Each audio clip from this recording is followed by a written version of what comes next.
আসসালামু আলাইকুম রহমতুল্লাহ। দর্শক, আজকে একটি গুরুত্বপূর্ণ একটি ডিজিজ সম্পর্কে আমরা আলোচনা করব। আমার কাছে একটা পেশেন্ট এসেছিলেন গতকালকে।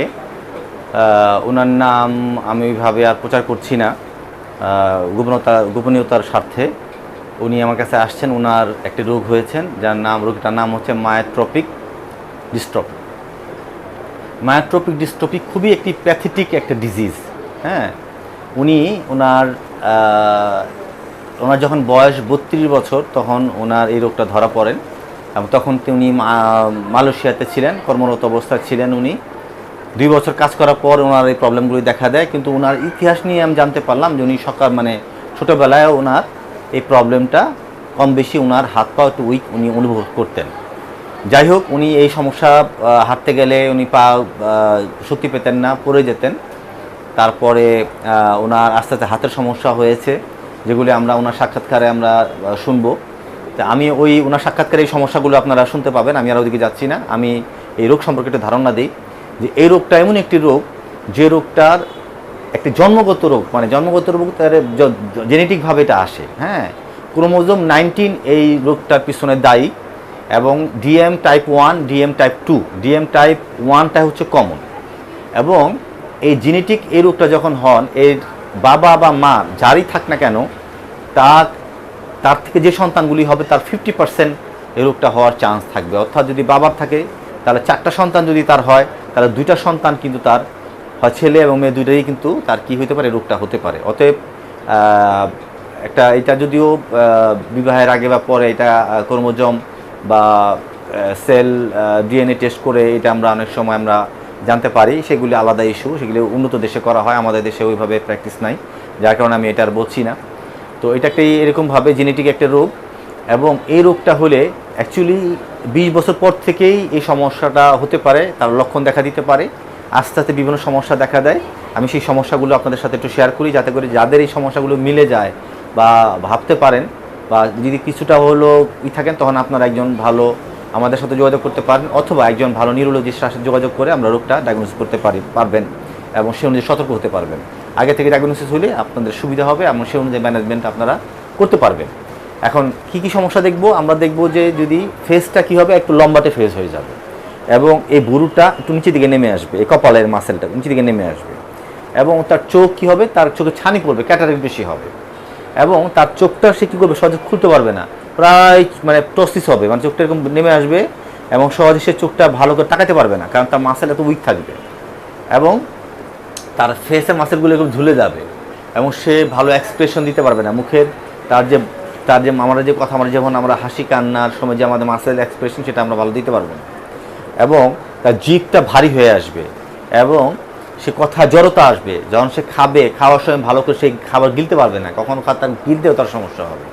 এবং এই মাসেলগুলো, ঘাড়ের মাসেল উইক থাকবে, ঘাড় এরকম নেমে আসবে। হাতের মাসেল এত উইক থাকবে যে হাত উপরে দিকে উঠাইতে পারবে না।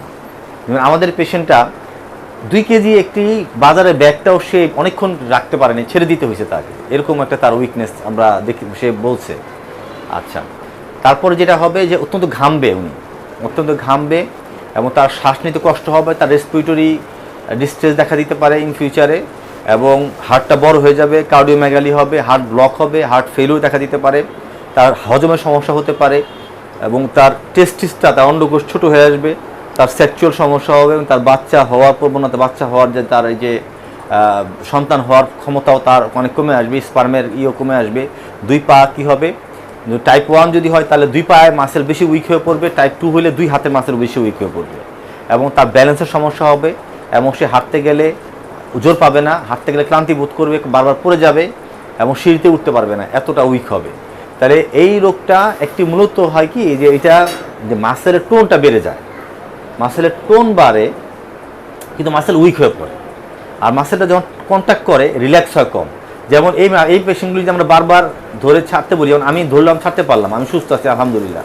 এই পেশেন্টগুলি যে আমরা ধরে ছাড়তে বলি, তাহলে সে ছাড়তে দেরি হবে, তার রিল্যাক্স হবে, টোনটা বেশি হওয়ার কারণে রিল্যাক্সেশনটা কমে আসবে। আগে ছোটোবেলা থেকে আমার হাতে পায়ে শক্তি কম, মানুষ হয়ে গেছিলাম তো 5 বছর, মানুষ 3 বছর হওয়ার পর থেকে 2 বছর, 5 বছর আসি, 3 বছর থাকতে আমার সমস্যা দেখা হয়েছে। এখন 5 বছর আর 2 বছর হয়েছে, 5 বছর হয়ে চলেছি। এখন বাড়িতে এসেছি 1.5 বছর। তার মানে উনি যে কথাটা বলতে চাইলেন যে ছোটবেলা থেকে শক্তি কম, অর্থাৎ 20 বছর পর থেকে এই প্রবলেমগুলো একটু একটু করে সিমটম দিচ্ছিল, আপনি হয়তো বুঝতে পারেন না। মালয়েশিয়াতে যখন গেছিলেন, মালয়েশিয়াতে 2 বছর কাজ করার পরই ওনার সমস্যা শুরু হলো। কি কি সমস্যা হচ্ছিল আপনার বলেন? সম্ভবত হাঁটার সমস্যা, হাঁটতে পারি না, হাঁটতে ডাইন পা টাইনে হাঁটতে হয়, কোনো ব্যথা সিমটম নেই। 2 পা ডাইন পা হাঁটতে হাঁটতে পারি, বেশি অল্পক্ষণ হাঁটলে হাঁটতে জায়গা খামায় জায়গা, সিঁড়িতে উঠতে বেশি দেখতে গেলে আমার পা বাজে জায়গা। হাঁটার সময় অনেক সময় মানে পা থামবে জায়গা, থামবে গেলে তখন আমি পা রিফ্লেক্স এখানে পড়ে জায়গা সিমটম অবস্থা। শরীর অনেক ভার লাগে। একবার পড়ে গিয়ে তো ব্যথা পাইছে, পড়ে গিয়ে একবার ব্যথা পাইছে, পায়ে ছিল এরকম এই লোক কত মরে গেছে, অনেক লোক মরে গেছে, বহুবার মুখে লোক মরে গেছে। তারপর আর কি হয়েছিল বললেন? এই আগে অনেক, এখন এটা দেখে না করছি যে আগে যে জিব্বা শক্ত হয়ে যায় দোকা, কথা আটকে যাচ্ছে, কথা আটকে যাচ্ছে। তখন এই অনেক সময় খাবার কামড় দিল জামে আটকে দোকা, অন্য ফুলফিল করতে পারতাম না। এই যে হাতে ওয়েট করলে আর রাখতে পারি না, ঘরে কোনো শক্তভাবে ধরে রাখতে পারি না, এরকম ধরলে আর কি এরা সাথে সাথে করতে পারি না, ফুলফিল করতে পারি না, দেরি লাগে করতে, এরকম। তুমি চোখে কোনো সমস্যা, স্পষ্ট না, কথা একটু বাজে, চোখে পাতা কি নামে আসতেছে আপনার? চোখে পাতা আমি তো এটা বুঝতে পারছি না, আমি চোখে কম টম দেখেন না, না চোখে কোনো সমস্যা মানে এখানে ওনার এই ক্যাটারেক্ট হয়নি আলহামদুলিল্লাহ, টোসিস হয় নাই, টোসিস হওয়ার কথা সেটা হয় নাই, ভালো আছে, মুখটা একটু লম্বাটে হয়ে গেছে, ফেসটা একটু দেখা যাচ্ছে এরকমই, আর কথা তো জড়তা আসছে, তাই তো? হাঁটার সময় যে আমার ডাইন পায়ের আড়িটা ফুলবি টান হয় না, টান হয়, ডান পাটা পুরো মানে কন্ট্রাকশন টাইট হয়ে গেছে। আরেকটা দিন দেখি, মানে ওইটা দেখি, এই যে এই মাসেল টনিক হয়ে গেছে, হ্যাঁ, যেটা আমরা দেখলাম, এই প্রবলেমটা, এটা একটা লক্ষণ, হ্যাঁ, টান দিলে এই চাপ হয়ে যায়, চাপে অনেকক্ষণ ধরে কন্ট্যাক্ট করে থাকে, এই সমস্যাটা হয় আর কি, এটা ওনার দেখা যাচ্ছে। ঠিক আছে, ধন্যবাদ।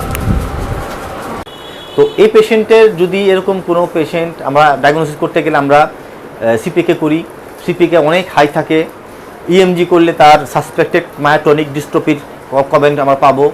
এছাড়া মাসেল বায়োপসি কখনো কখনো প্রয়োজন হতে পারে। আর ট্রিটমেন্ট যদি এই মাসেলের ডায়াগনোসিস করার জন্য আমরা এই সকল ল্যাবরেটরি টেস্ট আমরা সহযোগিতা নেই। আর ট্রিটমেন্টের ক্ষেত্রে আমরা সবচেয়ে বেস্ট ট্রিটমেন্ট হচ্ছে, মেডিকেশন তেমন নাই, কিন্তু মূলত ফিজিওথেরাপি একটা বেস্ট ওয়ে তার এডিএল বা তার সার্ভাইভ ফাংশনাল লাইফ লিড করার জন্য তাকে ফিজিওথেরাপি কন্টিনিউ করতেই হবে। ফিজিওথেরাপি কন্টিনিউ করলে আলহামদুলিল্লাহ তার ফাংশনাল লাইফ লিডটা অনেকটাই ভালো থাকবে। যেমন আমাদের এই যে পেশেন্ট আপনারা দেখবেন এখন, সেই পেশেন্টটাকে আলহামদুলিল্লাহ আমরা অনেক ফিজিওথেরাপি আমরা আমাদের গাইডে রাখছি। আল্লাহর মেহেরবানিতে দিনে দিনে উনি ভালো থাকবেন, মানে অন্ততপক্ষে অবনতি তো হবেই, একটা সময় যেহেতু কোনো ইনকিউরেবল ডিজিজ বা তার ফাংশনাল লাইফটা অনেক কম হবে। তাহলে চিকিৎসার ক্ষেত্রে আমাদের কী করতে হবে? আমাদের চিকিৎসা যেটা আমরা করে থাকি, যে এই টোসিস, এই পায়ের আপার লিডের মাসেলগুলো আমরা স্ট্রং করব, এই মাসেলকে আমরা স্ট্রেচ করব, স্ট্রেংথ করব, ফেশিয়াল মাসেল স্ট্রেংথ করব, তার জিভের মাসেল স্ট্রেংথ করব, ভোকাল কর্ডের মাসেল স্ট্রেংথ করব, তালুর মাসেল, চোয়ালের মাসেল স্ট্রেংথ করব, নেক মাসেল স্ট্রেংথ করব, স্ট্রেচ করব, এবং টাং মাসেল, আপার লিম, ব্যালেন্স, কোর, অনেক অনেক অনেক অনেক গুরুত্বপূর্ণ কাজ এই ফিজিওথেরাপিস্টরা করে থাকেন। আপনাদের কাছে আমাদের এই ইনফরমেশন রইল, যাদের এইরকম সমস্যা মনে করেন তারা অবশ্যই খুব দ্রুত ফিজিওথেরাপিস্টের কাছে যাবেন, কারণ ওনারাই একমাত্র খুব গুরুত্বপূর্ণ রোল প্লে করে এই রোগীর ক্ষেত্রে। আজকে এই পর্যন্তই, সকলকে ধন্যবাদ। আসসালামু আলাইকুম রহমতুল্লাহ।